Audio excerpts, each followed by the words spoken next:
Okay, in the previous video, we estimated the capital asset pricing model for Microsoft. In this video, we're going to do it for Facebook. All right. Recall what we're going to do is we're going to run a regression. We're going to plot historical data. Okay. The dependent variable, the Y variable, or the left-hand side variable is going to be the returns for Facebook, historical returns for Facebook minus a risk-free rate.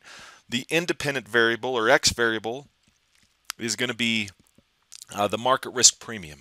Okay, so recall I pulled a bunch of data here. Okay, I've got Microsoft's monthly returns for the last 5 years. I've got Facebook's monthly returns. I've actually got 8 stocks in total here. You're going to have to estimate the CAPM for each of these 8 stocks in the project, in this week's project. Okay. And in the previous video, I calculated the dependent variable for Microsoft, which was the difference between Microsoft's return and the risk-free rate. Recall, my Y variable on the Y-axis, or my dependent variable, is the returns for Microsoft minus the risk-free rate. Now we're going to create a dependent variable for Facebook. Okay. So I'll call it dep var Facebook. Notice that my independent variables will stay the same. The dependent variable for Facebook is going to be Facebook's monthly return minus a risk-free rate. I'm going to drag that down. Okay. I have 2 independent variables. I'm going to estimate these regressions separately. In the project, I'm only going to include valuated market returns, not the S&P 500 market returns. The reason that I'm having you use the valuated market return is because this consists of all publicly traded stocks. This market return consists of all publicly traded stocks that are listed on major exchanges. The S&P 500 only contains 500 of the largest cap stocks. So your results could be biased because you're using only large firms when you use this market index. Here we're using the universe of firms, so in the project you'll only have the valuated market returns. I'll estimate the CAPM for Facebook using both of these like we did for Microsoft. Okay. Under the Data tab, under the Data Analysis tool, I'm going to highlight regression and say OK. And then I have to input my dependent variable and input my independent variable. My dependent variable is going to be column P.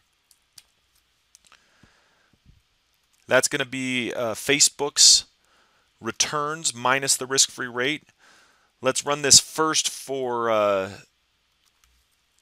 the valuated market return as my market index. Again, the valuated market return, this independent variable is going to be my valuated market return minus the risk-free rate. Okay. When I hit OK, I'm going to estimate this regression. And for Facebook, I get a couple of things here. Notice I get an intercept that is 0.0095. The t-stat is 1.175. So it looks like the intercept, the alpha, is pretty close to 0. Statistically close to 0. If this t-stat was greater than 2, then I would say that it's greater than 0, but it's not. My beta is 1.05. Okay, let's go to Yahoo Finance and to CNBC. Let's check this out here.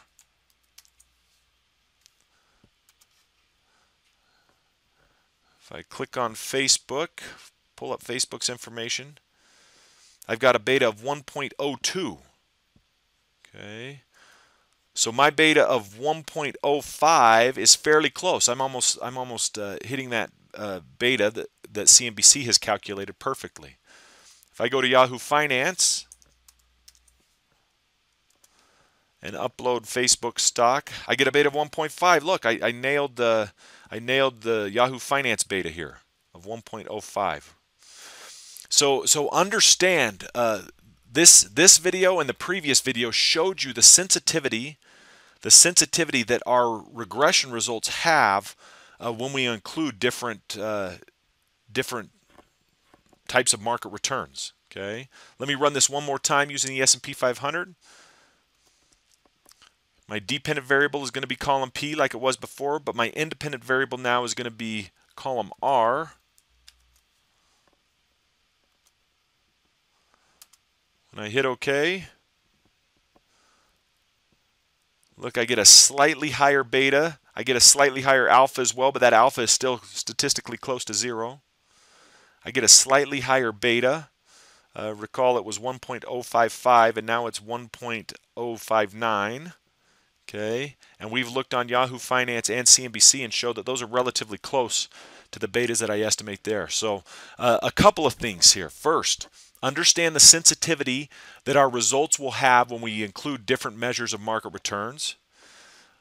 Second, understand that the betas that you're seeing on websites like CNBC or Yahoo Finance or on your brokerage account, your Charles Schwab account or your Fidelity account, these betas have to make assumptions about what the market returns are, how much data to use, the frequency of the data, how they approximate the risk-free rate, and all of these things will matter when estimating your beta.